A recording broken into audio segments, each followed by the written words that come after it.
So guys, I drove an hour and a half and did an auction pickup, and one of the first things I got was this gramophone. Cost a whole 65 bucks or 67.50, something like that. 65 I think it was. The only issue is some damage here, right there, so that's not bad. Somebody can hopefully fix that, but I'll leave it the way it is. It is working, apparently. It's an Empire, so yeah, in decent shape. So at $65 I can offer it for $200 or $2.25, and somebody should bite at that, well, especially working. So yeah, and the rest I'm going to drag in and show you what I got. Pretty heavy on bottles, so I'm not going to show you every bottle. A lot of them are identical to each other, so we'll just go from there. Did get a big shelf to put in the store here, and a folding table just for flea markets and such when you have to bring your own tables. So anyway, I'll show you some more of the goodies. Now, believe it or not, there's more than just bottles, so stay tuned for more. We'll quickly go through the bottles anyway. These are Dauphin beverages. It's a town just about an hour and a half or so north of us. And Dauphin beverages again, kind of an Art Deco 1930s, late 20s bottle. And just some regular Cokes, no big deal. And then this case has got all Riedel's export beer from Riedel's brewery in Winnipeg. So yeah, they're all long necks with that label. Some of which will just go to the garbage because they're common, or I may sort the blank ones out and maybe sell them to somebody who's bottling their own beer or something. We'll see. But we'll take out the ones with the good labels, and the rest I'll dispose of somehow. Alright, get some more bottles. Alright, for all you auctioneers out there, or anybody else, don't do this. Do not tape stuff together like this. As you can see, it's pulling the paint right off. So yeah, kind of annoying. They were worn and such as it is, but the more paint off them, the worse it is. So yeah, I'm not too happy about that, but whatever, it happens. So anyway, I'll unwrap those and show you what they are, if you haven't already guessed. So have you guessed what those handles are? I'll tell you in a moment, but what I ended up getting was some hinges, some hooks, which is the main thing I was bidding on, and the handles. I got some bins for my junk hardware in my workshop, and the handles are actually coffin handles is what they are. Be cool for a rat rod or something like that though, as door handles. Be really cool. So yeah, another reason for not putting tape on stuff like that, it ends up leaving sticky residue on the handles themselves, or on the items. So anyway, yeah, so don't put tape on stuff, guys.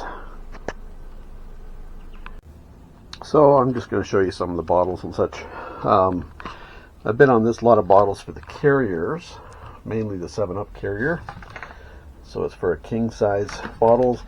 The Coke bottles in it are maybe worth $1, $2, $3 kind of thing. They're nothing special. So they'll probably head to another auction at some point. But the Pepsi carrier is not in as good a condition as I was hoping. It's a little bit rough, so, but I'll make money, so that's alright.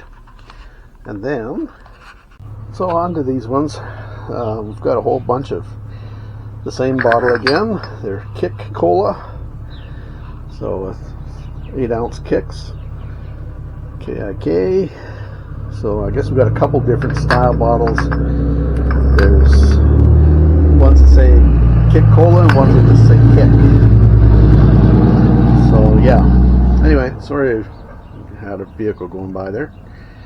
Anyway, more kicks. So I'm going to be set for these for quite a while. Not going to need any more of them. Got enough of them. And Cokes.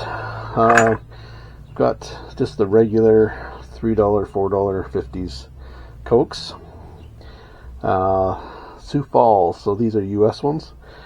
And we've got some Canadian straight side Cokes. So these ones are the ones I was after. A little bit of sickness to them, but that's not bad. So got 2 clears and one purple and 1 green. So that's not bad. Those are probably, I don't know, $35 a piece, something like that. So did okay. Did all right. Okay. Then we've got Country Club Special from Pellicer Breweries in Winnipeg. Got a whole box of those. And then some more of the Riedels export. So set for those for a while too. Sure don't need any more of them. Okay, we're going to go on to some of the neater stuff in a moment. One thing I'm not going to bother digging out is the garden hose there. There's nothing special in there. I just needed some garden hose. But anyway, we still got 3-4 boxes to go. So that's some neat stuff. All right, hang in there. Next, we've got a Bowes Seal Fast Super Service Kit, which is a tire patch cabinet. Needs a pretty good clean. I hope it turns out decent once I clean it. A little rougher than I expected, but I guess that's what you get. So anyway, we'll see what's inside. I assume some of this is tire patch related. I'm not sure about that. Hey guys, can you tell me what that is? It seems to be missing a part. And this piece I assume is to do with tire patching as well. It seems to mount on the wall and then sits like that. So maybe to patch your tubes with, something like that. I don't know. Let me know guys if you recognize that. And to rough up your patch, it's Hodgson Pettis Manufacturing or something like that. Anyway, Schrader valves, I think. Yeah. So another tire patch part. Door ease. It's not by any particular company though, other than the All-American Grease Stick Company. I was hoping that might be Gulf or something like that, or BA. And some more. I guess we got tire patches. Yep, more patches. Oh, empty box. Schrader valve stems. Yep. And looks like a tire vulcanizes without heat. So we've got more patches. Yeah. So just more patches and such, which is what you'd expect in a patch box. So yeah, nothing terribly exciting. Any advertising on that? Nope. Okay, on to the next. Okay, let's lace into this box here. And it looks of it, it's taped shut. Okay. And we've got some lights. Light fixtures. So yeah, didn't expect, I basically was buying this 1950s mid-century modern one, or I guess this goes down this way. So where it goes, kind of funky. It was all of $5, so, or $2, something like that. So that's all right. And a little one of these cheapies. And I think we got another one here. Oh, just a run-of-the-mill one that'll go to the thrift shop. All right, next box. All right, gonna get into this box, and of course I got it taped all up tight.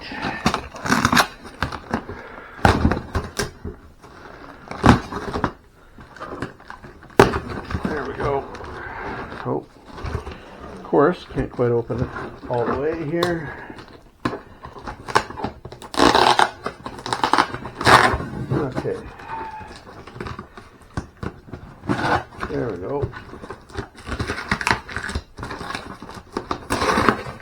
I sure secured this one. Okay. Oh, this was all silver plate stuff. That's what it was. Okay, we have a big tray. I'm assuming is copper. EP on copper, silver plate on copper. Scrapyard, that's where that's going. Alright, big chunk of copper there. I think this lot cost me $26. I was after it for one thing, which I'll show you in a moment. I'll just show you the other stuff that's in it. Another copper, EP on copper. I'll put that in the store though. I've got a few of them unfortunately, but and another EP on copper plate tray that'll go to, oh, I don't know if that's even copper. I guess we'll find out. We'll scratch it and do a test. But yeah, basically just like I said, I was after one thing, but I'll show you some of the other stuff. So we got a cream and sugar right there, or a creamer,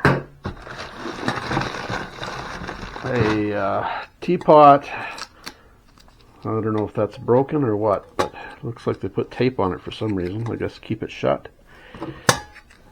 Anyway, oh yeah, that's broken. Alright, scrap. Scrap, scrap, scrap. Don't want to mess with that. Scrap yard. And here's the sugar bowl. Yep, sugar bowl right there. And then there was a serving spoon, which I think I can sell on Etsy. It's in nice enough condition. I'll probably put it on Etsy and put it on my website under the silver plate section and sell it to somebody who's looking for this particular pattern. I forget what pattern that is, but we'll find out. Okay, this is what I was after. Okay, cross your fingers that these are sterling silver, because otherwise I think I basically got a bunch of scrap copper is all I've got. Alright. No, I don't think so. EPNS. Nickel silver. Ah, shoot. Okay, nothing special, guys. Lost out on that one. Definitely just, yeah. EPNS, basically, is what it says, NS, or EP, rather, with faux hallmarks. So they're not anything. I'll check the pattern, see if there's any desirability for the pattern, but I don't think so. This was in the pictures, but I couldn't read it. It was blurry, so there was no way I could tell that it was NS and EP. So, oh well. Maybe I can sell them for $25, $30, get my money back. Something like that. Oh well. You got to take a gamble once in a while. You never know. And then we got a hanging shade. Their center stem shade is what they're called generally. 1930s into the 50s, more than likely. And a 50s bathroom shade. These are, well, that style isn't necessarily common. I'm sure somebody with a mid-century modern home might like it. Not my sort of taste, but whatever. I like these better. Not that this is for a bathroom, but whatever. Anyway, another thing that is good about this auctioneer, I have to give them compliments on using pallet wrap, this thin pallet wrap to put stuff together rather than tape. They did use some tape on those handles, like I said, but maybe somebody else did that. Somebody that wasn't aware. But yeah, so it's a lot easier to deal with and doesn't damage anything. So anyway, I got a doll. It's called a Sweet Sue teenage doll. I'm not usually buying dolls But this was in the box and the price was right, and I'm going to make some money on it. So there she is. There she is in all her glory and all that. So yeah, Sweet Sue. So there's a modern doll stand in there. You can use that on some other ones, I guess. I don't exactly have a lot of dolls. I do have some vintage Barbies and related and action figures and such, but generally don't deal in a lot in dolls, but why not?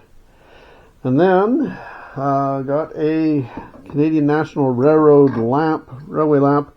Top is missing, which is too bad because this is a little bit more unusual with these holders here that keep the handle up rigid. So unfortunately it's missing a top portion. I was hoping the pot would come out easy, but by the looks of it, it's rusted in there pretty good. So I don't know how well that'll come out. It was after the globe mainly because it was an embossed Canadian National Railroad. The embossed ones are a little tougher to find compared to the blank ones. The colored ones are even tougher when they're embossed with the railway on them. You'll see blank colored ones around fairly often, but colored ones with CNR on them or CPR or whatever other railway are tougher to find. And guys like to have the embossed globes on them. Anyway, so yeah, so that's probably worth $35. The globe itself is worth $35, $40, something like that. The frame, I might get 15 for parts, so I'll make a little on it, not going to make a lot. And then last but not least, I got an advertising thermometer for Windsor Safety Salt. Paid up for this one. I'm hoping to double my money on it, but we'll see. Got to do a little bit of cleaning. It won't take long, 15-20 minutes maybe, and I'll have it all cleaned up and ready to sell and flip over on probably a specialty site on Facebook or something is what I'm going to put it on. And like I said, I should double my money on it. I've got $67 into it, something like that, plus 35% buyer's commission or buyer's premium though. So there's a little more on there. You got to take into account the buyer's premium in a lot of these auctions. The last two have buyer's premiums, whereas the next one I'm going to be picking up doesn't have buyer's premium. So I was able to go a little higher. That was the one with the orange crush sign that you may or may not have seen the video about. Anyway, that's it, folks. Thanks for watching. Please be sure to like and subscribe and check out our other videos on antiquing, picking, thrifting, scrapping, etc. Take care, folks.